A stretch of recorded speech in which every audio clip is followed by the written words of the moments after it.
주말 아침 송은재TV 시작합니다. 이재명의 대장동 비리와 관련된 검찰 수사, 어제도 하루 종일 공방전이 펼쳐졌습니다. 이재명도 최고위원 회의에서 자신과 자신 가족에 대한 계좌를 검찰이 수색을 하고 있는데 탈탈 털어봐라, 계좌가 달아 빠지겠다, 이렇게 큰 소리를 쳤습니다. 방송에 나와서도 검찰이 표적 수사를 하고 있다라고 공격을 했습니다. 또 어제 열린 대장동 비리 배임 혐의 재판입니다. 그 재판에서는 대장동 일당 유동규, 남욱, 김만배 모두 나와서 갖가지 주장들을 늘어놓았습니다.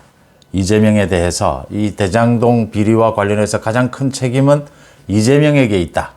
천화동인 1호 그 지분 428억 원이죠. 거기는 이재명 측근들의 지분이다. 이런 주장들이 이어졌습니다. 이재명이 선거자금 또 노후자금으로 쓰기 위해서 그 지분을 필요로 한다라는 이야기까지 나왔습니다. 그러자 지금 감옥에 있는 정진상, 김용 등이 변호사를 통해서 진술에만 의존하고 있다. 검찰이 대장동 일당에 엇갈리는 진술에만 의존하고 있고 증거가 없다. 또 이렇게 반박을 했습니다. 검찰 쪽에서는 증거를 다 공개할 수는 없지만 지금 수사 중이고 또 기소가 다 이루어지지 않았기 때문에 많은 증거를 확보하고 있다라고 이야기를 했고, 또 증거가 없었다면 정진상, 김용에 대해서 구속영장이 발부가 됐겠느냐, 체포영장이 발부가 됐겠느냐, 이렇게 어지럽게 복잡하게 공방전이 펼쳐지고 있습니다. 결론은 검찰은 아주 천천히 하지만 확실하게 이재명의 숨통을 조여가고 있다라고 하는 점입니다.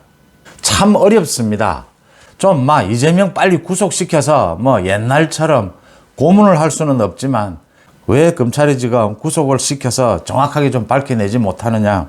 이재명은 지금 국회에서 동의해 주기 전에는 체포할 수도 구속할 수도 없습니다. 지금 재판정에 판결이 나오기까지 이재명에 대해서는 민주당, 국회를 장악하고 있는 민주당이 동의를 해줘야 하는데 민주당이 이재명을 손절하면 동의가 될 텐데 아직은 그런 입장은 아닙니다. 이렇게 검은 돈이 흐르는 건, 정치권에서 검은 돈이 흐르는 건 전부 현찰로 흐르게 됩니다. 모두 숨어서 CCTV를 피하기 위해서 계단으로 올라가서 현금을 전달했다, 차에서 전달했다, 이런 식이기 때문에 명백한 증거는, 직접적인 증거는 없습니다.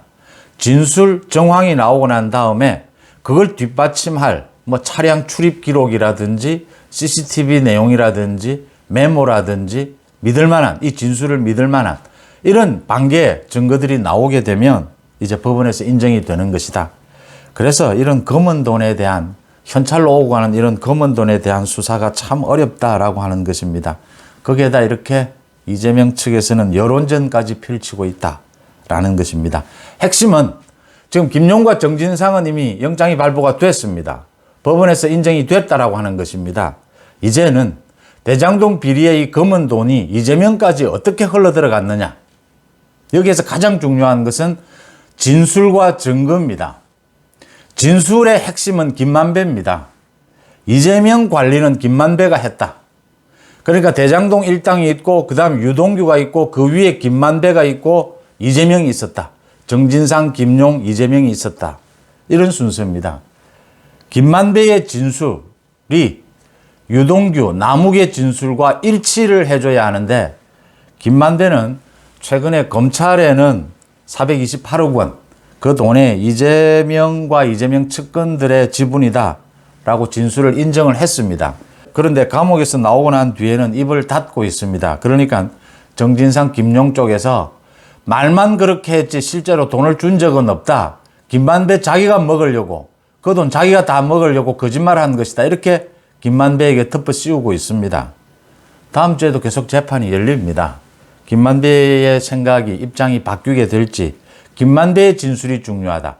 김만배가 자신이 검찰에서 진술했다시피 428억 원 천화동인 1호 이 지분이 이재명 측근들 것이다 라고 하는 부분을 진술을 명확하게 하고 또 그 반개 증거를 제시를 한다면 남욱, 유동규, 김만배의 진술이 일치가 되는 셈입니다. 그러면 아주 확실하게 진술 면에서는 이재명에게 화살이 간다라고 하는 부분입니다. 그 다음 또 한 가지는 이재명에 대한 직접 조사입니다. 검찰이 이재명이 지난해 6월에 집에 있던 현금 2억 7천만 원이죠. 이걸 은행에 배소인을 시켜서 은행에 입금을 했다라는 정황을 포착을 하고 수색을 하고 있습니다. 이 부분에 대해서 이제 얼마만큼 증거가 드러나느냐.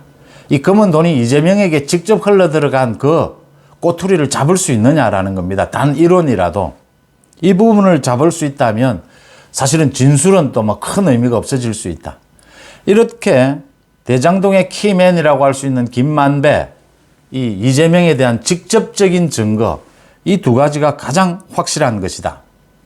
어제 법정에서 유동규와 남욱이 다투고 김만배는 입을 다물고 있고 이런 모양이 펼쳐지는데 모두가 그 지분을 갖고 싸움이 일어나는 것이고 모두가 자기가 살기 위해서 지금 유리하게 진술을 하다 보니까 이렇게 다툼도 일어나고 말을 하지 않는 사람도 생긴다. 하지만 결론은 자기에게 주어진 죄를 좀 덜기 위해서 누구나 그건 뭐 똑같은 심리죠. 재판을 받는. 덜기 위해서는 김만배도 결국은 불 수밖에 없고 결국은 정진상, 김용도 불 수밖에는 없다. 시간의 문제다라고 하는 것입니다. 왜냐하면 불지 않으면 다 덮어써야 되기 때문입니다. 자기가. 그 전에 이제 검찰이 이재명에 대한 강제 수사를 통해서 직접 증거를 찾아낼 수 있느냐?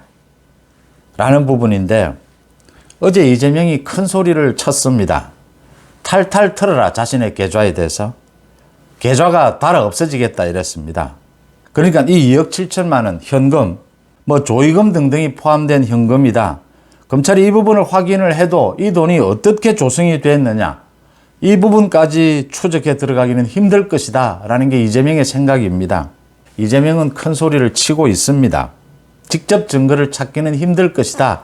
이 이야기입니다. 이재명의 뭐 거짓말은 어제 오늘도 아니고 이재명이 이렇게 사실은 이 대장동과 관련해서 말을 굉장히 아낍니다. 그런데 어제는 많은 말을 쏟아냈습니다. 자신의 이 계좌 추적에 대해서만은 이 부분에 대해서만은 현금, 이 현찰 부분에 있어서 이게 조의금이다, 조의금 등등 모은 것이다 라고 했는데 이게 어떻게 조성이 됐는가를 찾는 것은 검찰이 쉽지 않을 것이다. 이 부분만은 자신이 있다. 이래서 지금 굉장히 큰 소리를 쳤는데 이재명이 다른 대장동 일당에 대해서 반박하는 것은 자제를 하고 있습니다. 민주당 대변인을 시키거나 다른 민주당 의원들을 시키거나 정진상, 김용의 변호인단을 통해서 반박하거나 그렇게 하고 있지 대장동 일당을 건드리지는 않고 있습니다. 고 김문기에 대해서 자신이 모른다라고 한 것, 유동규가 거기에 대해서 배신감을 느끼고 폭로를 시작했다. 이런 것도 걸릴 테고 대장동 일당에 대해서 자신이 계속 이야기하는 것은 전혀 유리하지 않다라고 판단을 한 것입니다. 대장동 일당이 지금 계속해서 법원에서 폭로를 하고 있는데 가장 많은 폭로를 하고 있는 게 남욱입니다. 그러니까 어제도 428억 원 이 지분이 이재명의 선거 자금이었다. 그러니까 지난 10년 동안 4번의 선거 기간 동안 최소한 40억 원 정도가 전달이 됐다. 남욱의 말에 의하면. 그런 이야기를 남욱이 거의 들었답니다. 유동규에게 듣고 김만배에게 들었다라고 하는 것입니다. 그 다음 이 돈을 선거자금, 이재명의 노후자금으로 사용하는 것으로 알고 있었다. 이런 이야기들을 계속 폭로를 했습니다. 근데 남욱의 이 폭로는 지금 뭐 대장동 일당이 계속 언론이나 법정에서 폭로하고 있는 것들을 다 믿을 수는 없습니다. 말씀드렸다시피 모두 자기 살기 위해서 지금 진술을 하고 있는 것이니까 이게 반개 증거로 확인이 돼야 되는 대목입니다. 남욱의 이 진술, 이게 유동규의 진술과도 많이 일치하고 있다. 김만배가 이 부분을 이제 다시 한 번 더 확인해 주는 것이 굉장히 진술이 일치한다라고 하는 점에서 이렇게 관계자들의 진술이 일치하게 되면 이 증거 능력이 커지게 됩니다. 또 반개 이 증거를 수집하는 데도 굉장히 유리하게 됩니다. 김만배는 검찰에서는 이 428억 원이 유동규 거자습과 유동규의 형들 정진상과 김용을 말합니다. 그 몫이다라고 이야기를 했는데 그 부분에 대해서 다시 한 번 더 확인해 주지 않고 있다. 아마 다음 주 법정에서 또 이 재판이 계속되면서 김만배도 생각이 바뀌게 될 것이다. 버티지 못할 것이다. 지금 다른 사람들이 모두 불고 있기 때문에 김만배가 이 부분을 다시 한 번 더 불지 않으면 자기가 다 덮어 써야 되는 것이다. 이 틈을 노리고 지금 정진상과 김용은 김만배가 거짓말한 것이다. 428억 원을 김만배 자신이 챙기기 위해서 김만배가 그 동생들에게, 그러니까 남욱이나 유동규에게 거짓말한 것이다. 우리한테 준다라고 해놓고선 자기가 챙긴 것이다. 이렇게 김만배에게 덮어 씌우고 있습니다. 정진상과 김용은 변호인을 통해서 김만배가 이걸 버틸 수 있겠느냐. 자기가 다 덮어 쓸 상황이다. 김만배도 결국 불 수밖에 없을 것이다. 김만배가 불게 되면 이제 진술이 모두 일치를 한다라는 부분입니다. 그러면 이재명에 대해서 배임에 대해서는 기소하는 것은 어렵지 않다. 검은 돈의 문제입니다. 이제 이 검은 돈이 이재명까지 흘러 들어갔느냐. 이 진술을 통해서도 상당 부분 재판정에서 설득력을 가질 수가 있다. 무게를 가질 수가 있다. 또 이런 진술을 뒷받침할 많은 증거들을 검찰이 확보하고 있다. 또 확보해 가고 있다라고 하는 겁니다. 남아있는 검찰이 이재명에 대해서 직접적으로 계좌 추적, 가족들에 대한 이런 부분을 통해서 이재명에 대한 직접 수사를 통해서 이 검은 돈이 흘러 들어간 걸 찾아낼 수 있겠느냐. 이 부분입니다. 이 부분만 찾아낼 수 있다면 단 1원이라도 대장동의 이 검은 돈이 이재명에게 직접 흘러 들어간 그 부분만 찾아낼 수 있다면 굉장히 수사는 쉬워지고 빨라질 것이다. 그런데 그게 그렇게 쉽지는 않을 것이다. 시간이 지나면서 가장 결정적인 키맨인 김만배도 결국은 불게 될 것이고 이재명에 대한 직접 수사를 통해서 증거도 드러날 가능성도 매우 높다라는 것입니다. 이재명을 소환은 해야 하는데 이재명을 소환할 때는 검찰이 확실한 일치된 진술이나 확실한 증거를 내놓을 수 있어야 한다. 그래서 검찰이 천천히 하지만 확실한 방법으로 이재명의 숨통을 조여갈 수밖에 없고 그렇게 조여가고 있다라고 하는 겁니다. 이재명에 대한 직접 수사를 통해서 증거를 찾아낼 수 있느냐. 또 김만배가 언제 검찰에서 인정한 자기 진술을 다시 법정에서 한 번 더 확인하느냐라는 부분이 굉장히 중요해졌습니다. 주말 아침 송은재TV 마칩니다. 고맙습니다.